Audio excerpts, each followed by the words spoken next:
We shall be going back to that story a little bit later, but now the Azimio la Umoja Coalition has opposed the government's decision to send 1,000 police officers to Haiti. Azimio termed the decision as misguided, explaining that Kenya has internal security challenges that need to be addressed urgently.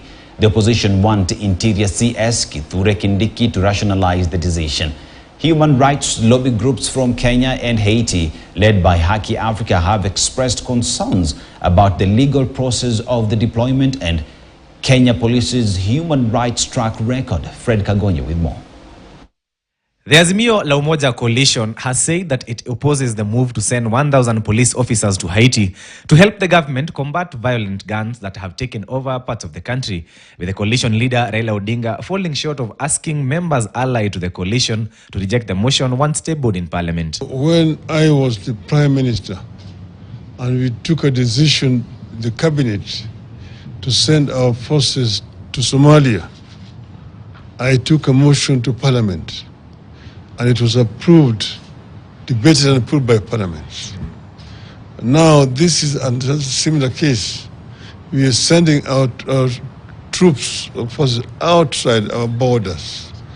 It must be approved by Parliament.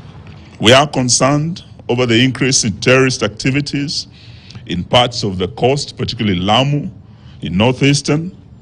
Just about 2 weeks ago, several KDF soldiers aboard a Kenya Air Force chopper died in a crash within the terror-prone Boni Forest in Lamu. Speaking at the Jaramogi Oginga Odinga Foundation, the coalition said that Kenya already has too much on the plate in terms of security challenges, such as clashes in Sondu along the Kisumu-Kericho border, terror attacks in the northeastern and coastal regions, as well as banditry cases in the larger Rift region. The insecurity in the country is a matter of great national concern to everybody.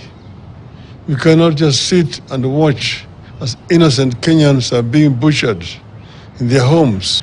We cannot send 1,000 of our young men and women in uniform in harm's way over 12,000 kilometers away without the people of Kenya, through their elected representatives in Parliament, having a say as to whether this is in our national strategic security interest or it's motivated by other interests.